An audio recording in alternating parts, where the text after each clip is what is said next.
Jacoby, what is it that we do? We give the people what they want. What a show we have for you today. The Big Ten will return to playing football. The Heat took a 1-0 lead over the Celtics in the Eastern Conference Finals, but we start with the choke, the collapse of the Clippers.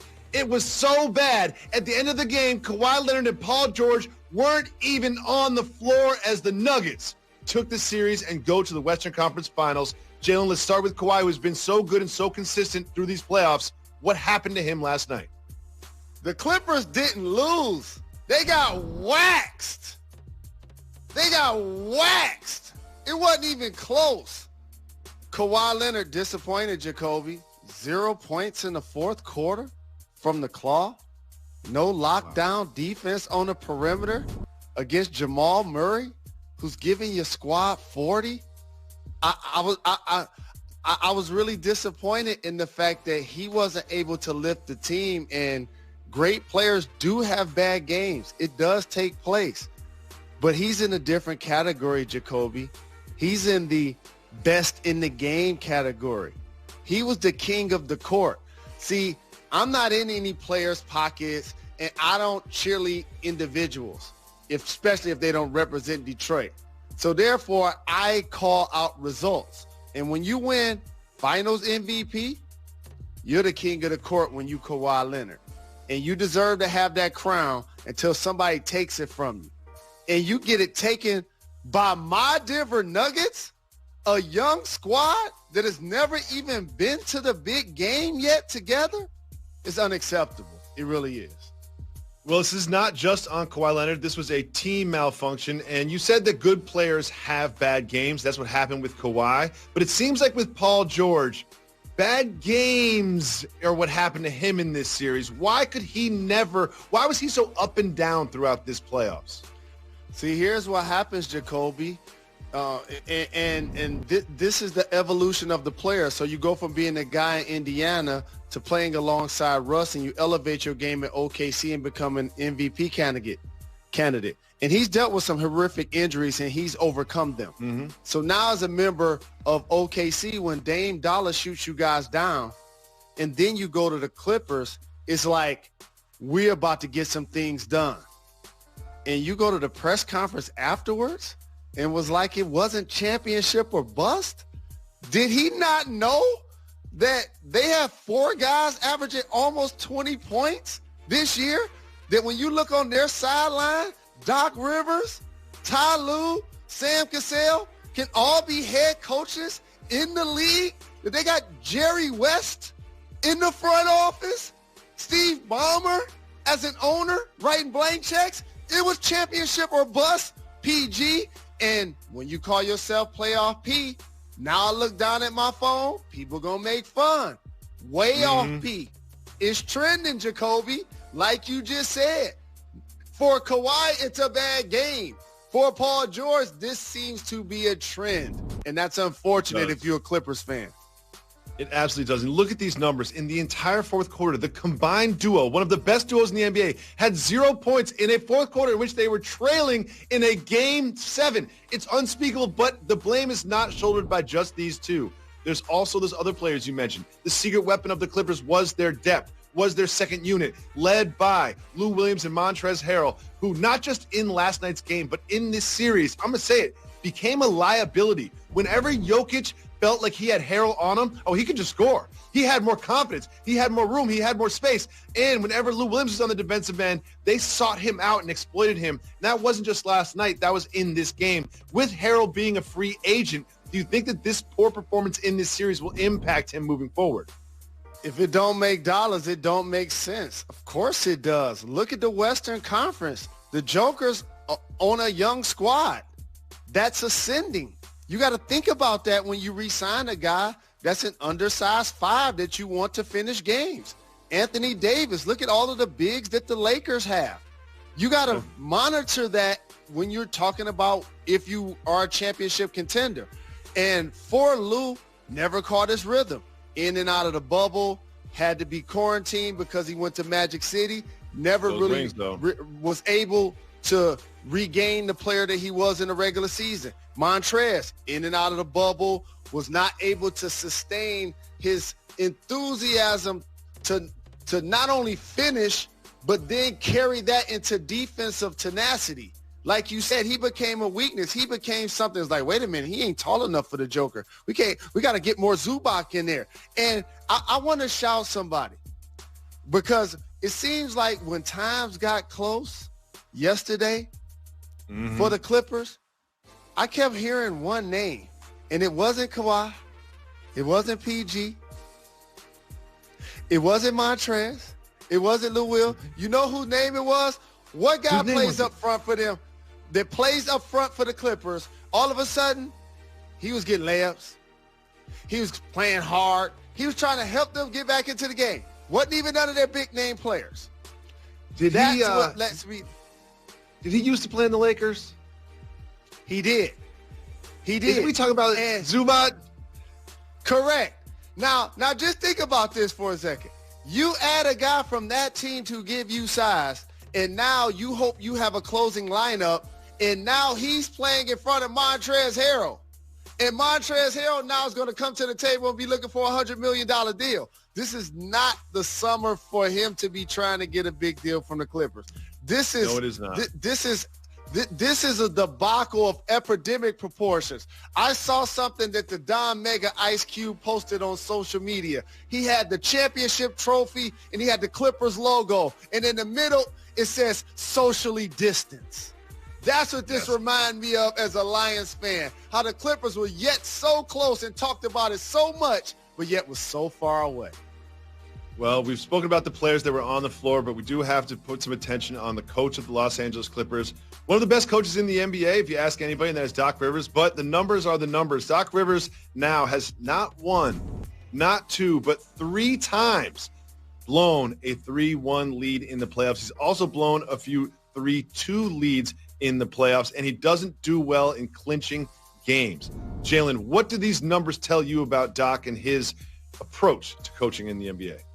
Well, this is where I say stats and analytics should be a tool, not the exact measure. Because as we transpose this and look back in 10 to 15 years, you can say whatever you want to say about Doc Rivers. Take it from somebody that was watching every dribble of this series. They didn't lose because of him. They didn't lose because of him. They lost because his best players did not show up. His 6 men of the year candidates did not show up, and they lost to a better, yep, I said it, in a 7-game series. The better team won, the Denver Nuggets. Jalen, there was something about the Clippers this season in the bubble that sort of felt like a little arrogant. What do you think about the Clippers' attitude, and where do you think it came from? Oh, a level of entitlement, because now PG and Kawhi playing in Cali for the Clippers, who have never done it. Now all of a sudden we're going to do something that's never done. And they didn't say not 5, not 6, not 7, but that was the overture of the entire organization. And then all of a sudden, Dame Dollar, he struggled in the bubble 1 game, missed a couple of free throws late. Pat Beverly, they was laughing, but like I told you, they was keying a little too much. And then it carried on to social media. They was going back and forth. Paul George crossed the line, in my opinion. We talked about it on this show when he said, oh, y'all need to get ready for vacation. Oh, really? We need to get ready for vacation? That lets me know that y'all feel like y'all won something. Did I miss some sort of parade in L.A. featuring the Clippers? And then now when you're getting the brakes beat off of you by 20, C.J. McCollum, Dame Dollar, oh, they got the receipts. Those are the receipts, Jacoby. That's a level of talking about chips and entitlement before your franchise has ever achieved it. One that has never gone to the conference finals, and after this season, still hasn't.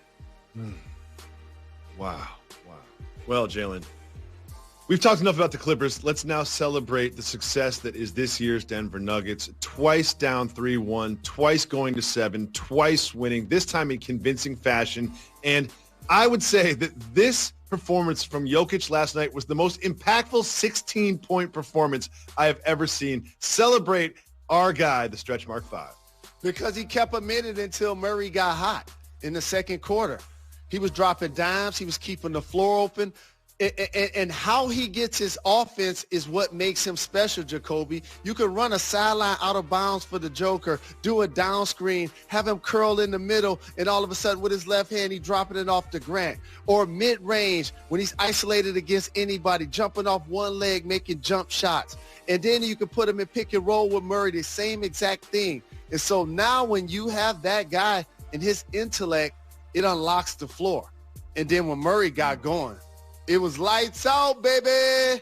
It was no different than how he was playing against Utah. It was outstanding to see him get going. It really was. And I'm glad you said that about Murray because he had such a great series going back and forth with Donovan Mitchell, 50-point games, 40-point games. And then the Clippers kind of locked him down early in this series, but he did get hot in that second quarter. This felt like it was going to be a good Jamal Murray game. And that Jamal Murray performance, he had that thing that he had against the Jazz where he hit some really tough threes late. What did you see from Murray moving forward that can help them against the Lakers? Both of those guys, shot-making ability and skill to be the best players on the team, are very valuable and unique in today's game. And so now it keeps the floor open, and Millsap can cut, Grant can cut, Craig can cut, Morris has a chance to get downhill, Michael Porter Jr. can make a play. They uniquely run their offense because the Joker is the best center in the league. I voted him all NBA the last 2 years, and we joked on this show, yes, that is my king. I need therapy. I need counseling. I should not love one basketball player as much as I love the Joker. And over the last couple of years, it clearly has shown because while a lot of people are now getting familiar with the Nuggets, I'm driving the bandwagon, and you sitting shotgun, my brother, because you've been right with me. Oh, really? Because it seems like you were driving the bandwagon for the Clippers. So I don't know, about 3 days ago, your championship pick is out of the playoffs, and mine is still alive. We know what the Western Conference matchup is now, but the Eastern Conference matchup has already started. We'll break. Welcome back to Jalen and Jacoby. Jalen, we have big news from the Big Ten. There will be football this season, the weekend of October 23rd. They will restart action in the Big Ten. Why do you think they waited so long to reverse course? The schools realized that they can make money. The players realized that they can play the game that they love. The schools realized that they could get testing only for the athletes and allow them to play to make that money, but not have to get testing for all of the students who are there to just pay tuition and go to class. How about that? Well, we will see how that happens. We wish them the best. It's just another opportunity for Michigan to lose to Ohio State. Now we move on to game one of the Eastern Conference Finals, and what a game it was, an overtime win for the Heat, featuring this play by Bam Adebayo. Jalen, take us through this block.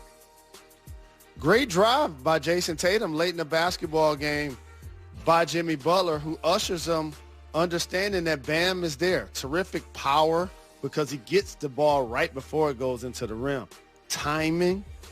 And when you talk about rim protection, that's to the utmost degree. Now, when people start talking about greatest plays of all time, you got to put that in context based on when in the season it takes place. Like, is a championship on the line? Is it the finals? But there have been some great blocks throughout this playoff. James Harden late in the game against Dort for the late three, Kawhi Leonard, the one-finger middle block, and this one. A couple signature blocks that have taken place. Absolutely. And that was the play that sort of closed the game, but that got them the lead was this play and other plays by Jimmy Butler in the fourth quarter. Now, I've seen all the stats, and everyone's told me that Jimmy Butler, of qualifying players, the worst jump shooter in the NBA. Well, guess what? In the fourth quarter, when he rises up to shoot from three, it goes in. So I don't care about the stat. Throw him out the window, because that play right there, going to the basket against Jason Tatum, giving up all that height and getting them the lead was so special. What is it about Jimmy Butler that everybody calls him a closer? Because his personality is that of an irritant, and failure isn't an option in his mind. He's the best player in the game. I'm telling you, Chris Paul has this, Marcus Smart has this, and they're all different talents in their own right. That's why it seems he rises in the fourth quarter, Jacoby. When you look at the regular season stats, one of the worst three-point shooters in the league. Scissor kicking his leg, jumping into people, and they still go in because the Heat run their offense below the free throw line to allow him to get a rhythm on post-ups and on free throws. Then as the fourth quarter comes, he's more confident to take his game out the three-point range if he needs to. It didn't seem like Kemba Walker had his confidence. What did the Heat defense do to stifle Kemba? It was also the Raptors. They're doing a great job of zoning his pick and rolls and forcing him to play in the crowd. And when Kemba drives left, he loves to do that step back. But you got to stay on his right shoulder and right hip and make him continue to go to the basket and make a left-handed play or a layup at 6 foot tall. So they've done a good job of contesting his shots and making him play defense on the other side. They're going to need him to play a lot better, and he acknowledged that. It was so interesting to see Coach Spoelstra adopt the zone that the Raptors used effectively against the Celtics, even though the Heat had not played very much, if any, zone leading up to that game. Now, there's something I said yesterday that Daniel Tice is going to be a key to this series, and he needs to stay out of foul trouble. Well, not only did he not stay out of foul trouble, he only ended up with 4 points, took 3 shots from the floor when he was out there. Do you think that they will continue to sort of prey on Tice on both ends of the floor?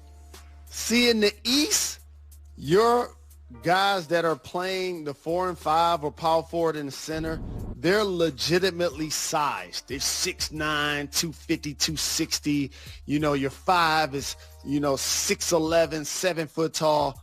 But in the East, you could get away with playing smaller ball. The Celtics have done it all season with Tice as their biggest guy and or Tatum or Brown being their taller guys. But when you go against a squad like the Heat, they can play taller, bigger, but also play smaller and put guys like Crowder out there who can play in theory against Tice alongside Bam, who could do a lot of switching. And so the versatility of the Heat front line is also something that garnered him to be in foul trouble. He's another player along with Kemba. They're going to need to play a lot better. Jalen, I'm so glad that you brought up Jay Crowder because I love Jay Crowder. And he was so good when he was on the Celtics. Remember, he went to Cleveland and just kind of disappeared. And then he was in Memphis and no one really talked about him. In the bubble, in Orlando, he has been a true revelation. We all thought it was going to be Bam Adebayo who would stop Giannis Antetokounmpo. It was actually Jay Crowder. Jay Crowder is shooting like 40-something% from 3, and it was no different last night. 22 points, and he was 5 for 9 from 3. Can they continue to rely on Crowder in this way?